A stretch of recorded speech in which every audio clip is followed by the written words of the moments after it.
હરિયાણા સરકાર દ્વારા સ્થાપિત ભારતની સૌપ્રથમ skill university Shri Vishwakarma skill યુનિવર્સિટીના મેનેજમેન્ટ સ્ટડીઝ વિભાગ દ્વારા એક વિશેષ એક્સપર્ટ લેક્ચરનું આયોજન કરવામાં આવ્યું હતું. આ પ્રસંગે ભરૂચના જાણીતા સામાજિક ઉદ્યમી અને સર્વ હેપીનેસ ફાઉન્ડેશનના સ્થાપક નીતિન ટેલરને મુખ્ય વક્તા તરીકે આમંત્રિત કરી તેમનું સન્માન કરવામાં આવ્યું હતું.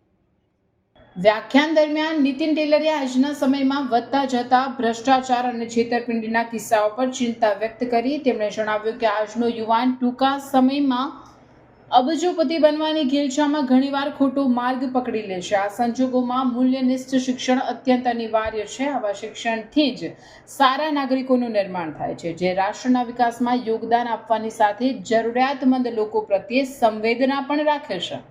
તેમણે ઉમેર્યું હતું કે ખરાબ જીવનશૈલી, જંક ફૂડ અને ટેકનોલોજીના અતિરેકને કારણે યુવાનોમાં માનસિક તણાવ અને ડિપ્રેશન વધી રહ્યા છે. તેમણે ભારપૂર્વક જણાવ્યું કે નર્મદા પ્રેરણા યાત્રા જેવી પહેલો યુવાનોને ફરીથી આધ્યાત્મિકતા, કુદરત અને હેતુપૂર્ણ જીવન સાથે જોડીને નૈતિકતાનો માર્ગ બતાવે છે. તેમણે ખાસ જણાવ્યું હતું કે વિકસિત ભારત 2047ના સ્વપ્નને સાકાર કરવા માટે આજનો યુવાન કૌશલ્ય, ઉદ્યોગ સાહસિકતા અને આર્ટિફિશિયલ ઇન્ટેલિજન્સનો સકારાત્મક ઉપયોગ કરી પાયાનું યોગદાન આપી શકે છે. વિદ્યાર્થીઓ ઉપરાંત પ્રોફેસરો માટે leading happy life through spirituality, nature and purposeful living વિષય પર વિશેષ સત્ર યોજાયું હતું, જેમાં નીતિન ટેલરે પોતાની જીવનયાત્રા વિશે વાત કરતા જણાવ્યું કે કેવી રીતે તેમણે અમેરિકન સ્ટાર્ટઅપની ઊંચા પગારની નોકરી છોડીને આધ્યાત્મિકતા અને સેવાના માર્ગે જીવન સમર્પિત કર્યું.